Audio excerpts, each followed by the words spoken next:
Hemophilia is a rare condition in which the blood does not clot properly. It mostly affects men.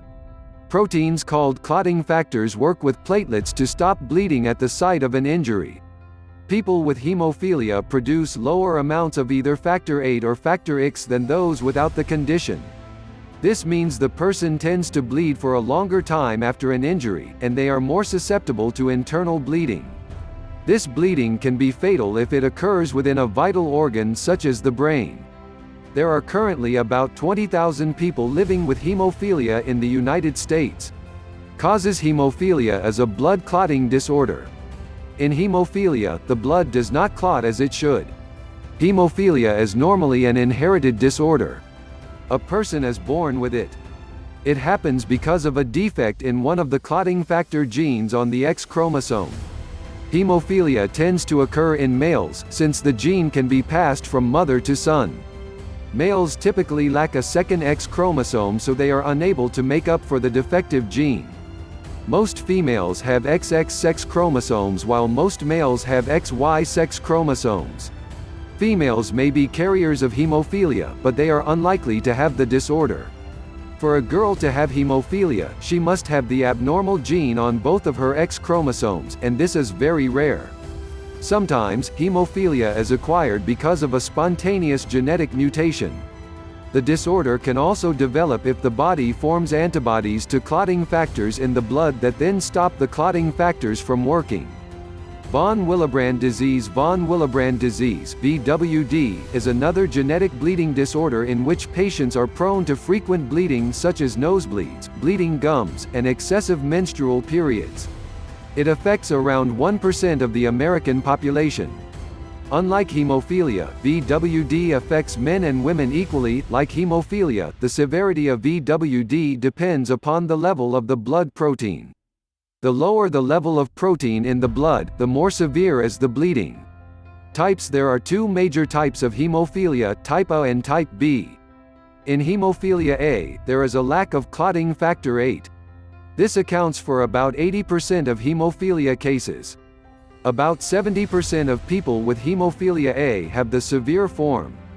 In hemophilia B, also known as Christmas disease, the person lacks clotting factor X. Hemophilia occurs in around 1 in every 20,000 males born worldwide. Both A and B can be mild, moderate, or severe, depending on the amount of clotting factor that is in the blood.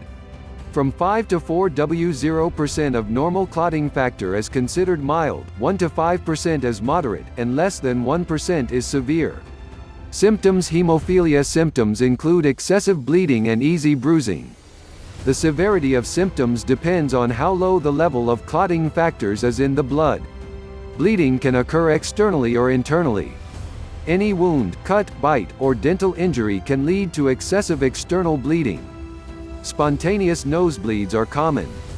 There may be prolonged or continued bleeding after bleeding previously ceased.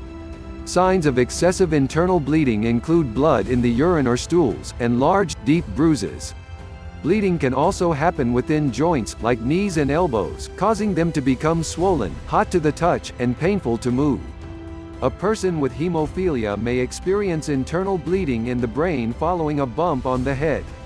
Symptoms of brain bleeding can include headaches, vomiting, lethargy, behavioral changes, clumsiness, vision problems, paralysis, and seizures. Diagnosis: blood testing is key to diagnosing hemophilia. Medical history and blood tests are key to diagnosing hemophilia. If a person has bleeding problems, or if hemophilia is suspected, a physician will ask about the person's family and personal medical history, as this can help to identify the cause. A physical examination will be carried out. Blood tests can provide information about how long it takes for blood to clot, the levels of clotting factors, and which clotting factors, if any, are missing. Blood test results can identify the type of hemophilia and its severity. For pregnant women who are carriers of hemophilia, doctors are able to test the fetus for the condition after 10 weeks of pregnancy. Treatment: hemophilia is treated with replacement therapy. This involves giving or replacing the clotting factors that are too low or missing in a patient with the condition. Patients receive clotting factors by injection or intravenously. Clotting factor treatments for replacement therapy can be derived from human blood, or they can be synthetically produced in a laboratory. Synthetically produced factors are called recombinant clotting factors. Recombinant clotting factors are now considered the treatment of choice because they further reduce the risk of transmitting infections that are carried in human blood. Some patients will need regular replacement therapy in order to prevent bleeding. This is called prophylactic therapy. This is typically recommended for people with the severe forms of hemophilia A. Others receive demand therapy, a treatment that is given only after bleeding begins and remains uncontrollable. Complications from treatment of hemophilia are possible, such as developing antibodies to treatments and viral infections from human clotting factors. Damage to joints, muscles, and other body parts can occur if treatment is delayed. Other treatments, for moderate forms of hemophilia A, include desmopressin, a man-made hormone that stimulates the release of stored factor VIII, and antifibrinolytic medicines that prevent clots from breaking down. In 2013, the U.S. Food and Drug Administration (FDA) approved Rezubis, a purified protein created with recombinant DNA technology, for patients with hemophilia B. Rezubis, a lab-produced blood factor X, aims to prevent and control excessive bleeding by replacing the clotting factor missing or in low levels in hemophilia B patients. In the future, gene therapies may be available. People who wish to join a clinical trial can contact the National Heart, Lung and Blood Institute (NHLBI). If you like more video, just share and subscribe in this channel. Thank you.